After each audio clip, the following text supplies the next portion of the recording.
Praise the lord. Christmas ભાઈ તથા બહેનો, દિવ્ય ધ્યાન દિવ્ય સંદેશમાં તમારું સ્વાગત છે. જૂન 2 તારીખ. આ સંદેશ સાંભળવા તમારા સૌ માટે અને તમારા પરિવારજન રીતે પ્રાર્થના કરું છું. તમારા બાઇબલ લઈ લો, પ્રભુના વચન સાંભળીએ. માર્કનો ગ્રંથ 12મો અધ્યાય 13થી 17મી કલમ સુધી. તે લોકોએ કેટલાક ફરીસીઓને અને હેરોદના મળતિયાઓને ઈસુને દલીલની જાળમાં પકડવા સારું મોકલ્યા. તેમણે આવીને ઈસુને કહ્યું, ગુરુદેવ, અમે જાણીએ છીએ કે આપ સત્યવાદી છો. આપ કોઈની શેવ શરમ રાખતા નથી, કારણ આપ મોઢું જોઈને ચાલો કરતા નથી, પણ સત્યને વળગે રહીને ઈશ્વરનો માર્ગ પ્રબોધો છો. રોમન બાદશાહને કર આપવાની શાસ્ત્રમાં છૂટ છે કે નહીં? અમે આપીએ કે ના આપીએ? ઈસુએ તેમનો દંભ સમજી જઈને કહ્યું, તમે શું કરવા મારી પરીક્ષા કરો છો? એક સિક્કો લઈ આવો અને મને જોવા દો. તે લોકોએ સિક્કો લઈ આવ્યા.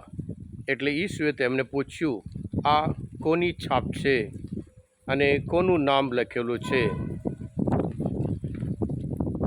તે લોકોએ કહ્યું, રોમન બાદશાહનું.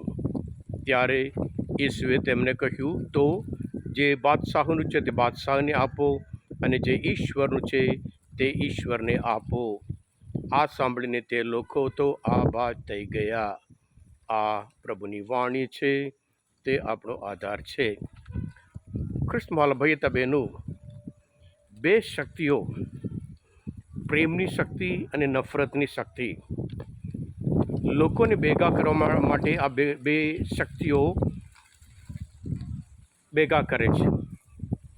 નફરતના નામે લોકો ભેગા થાય અને પ્રેમના લીધે લોકો ભેગા થાય છે. આજના શુભ સંદેશમાં ફરીસીઓ એ બધું જાણતા હતા, ધાર્મિક ગ્રુપ, અને સાથે સાથે જે હેરોદના મળતિયાઓ એ પોલિટિકલ ગ્રુપ.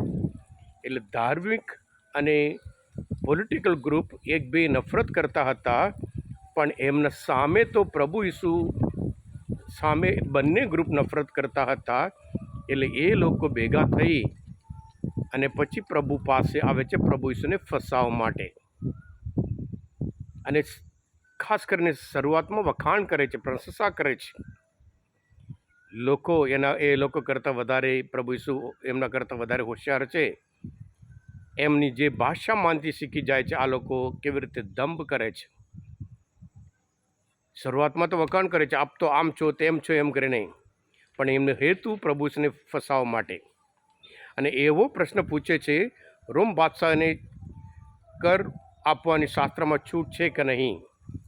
એટલે ના પાડીએ, પ્રભુ ઈસુ ના પાડે તો પછી રોમ સાધના વિરોધ હશે. હા પાડે પછી યહૂદી લોકોના વિરોધમાં છે. આમ તો આ બધા યહૂદી લોકો રોમ બાદશાહને વેરો કે કર આપતા હતા, કારણ એ લોકો શાસન કરતા હતા, આ લોકો ગુલામ હતા. એટલે બંને બાજુથી ખબર પડે કે આ પ્રભુ ઈસુ લોકોના વિરોધમાં છે કે બાદશાહના વિરોધમાં છે. પણ પ્રભુ એવો સચોટ જવાબ આપે છે, જે બાદશાહનું છે બાદશાહને આપો, અને જે ઈશ્વરનું છે ઈશ્વરને આપો. અને એ સાંભળીને એ લોકો આભાર થઈ ગયા. એ લોકો ધાર્યું પણ નહીં, ગમે તે રીતે ફસાઈ જશે કે આ બાજુ કે પેલી બાજુ એમ કરીને પછી ત્યાંથી જતા રહ્યા. જે હેતુ સાથે આવ્યા હતા, અને એમાં એ લોકો પરાજય થયા હતા, નિષ્ફળ થયા હતા. ખ્રિસ્તમાલ ભાઈ બહેનો, આમ આજના શુભ સંદેશ દ્વારા પ્રભુ ઈસુ આપણને સચોટ જવાબ આપે છે. જે દેશનું છે દેશ માટે આપવાનું છે, અને જે ઈશ્વરનું છે ઈશ્વર માટે આપવાનું છે. એટલે પ્રભુ ઈસુ દેશમાં જે પોલિટિકલના એમના વિરોધ નથી, અને સાથે સાથે ધર્મના વિરોધ પણ નથી. ધર્મના આ બધા શાસ્ત્રીઓ કેમ આવ્યા? પ્રભુ ઈસુ યરુશલેમ મંદિર જે ઘોંઘાટ બિઝનેસ ચાલતું હતું, એના લીધે એ લોકો પ્રભુ ઈસુની સામે પડ્યા હતા. એટલે આ બંને દુશ્મનો ભેગા થઈ પ્રભુ ઈસુને ફસાવવા માટે કોશિશ કરે છે. પણ પ્રભુ ઈસુ એવો જવાબ આપે છે, એ લોકો ત્યાં મૂંગા થઈને જતા રહે છે. હા કૃષ્ણવાલા ભાઈ બહેનો, આજના શુભ સંદેશ શાસ્ત્ર પર સમજવા માટે, પ્રભુ ઈસુને ઓળખવા માટે મદદરૂપ થયા હોય, તમે પોતે દિવ્ય ધ્યાન દિવ્ય સંદેશ સબસ્ક્રાઈબ કરજો અને બીજા માટે પણ ફોરવર્ડ કરજો, કારણ તમે બધા આશીર્વાદિત છો, અભિષિક્ત છો. પ્રભુ ઈસુ, હું તમારામાં વિશ્વાસ રાખું છું. બોલો દિવ્ય દયાનો જય. God bless you all. Jesus I trust in you.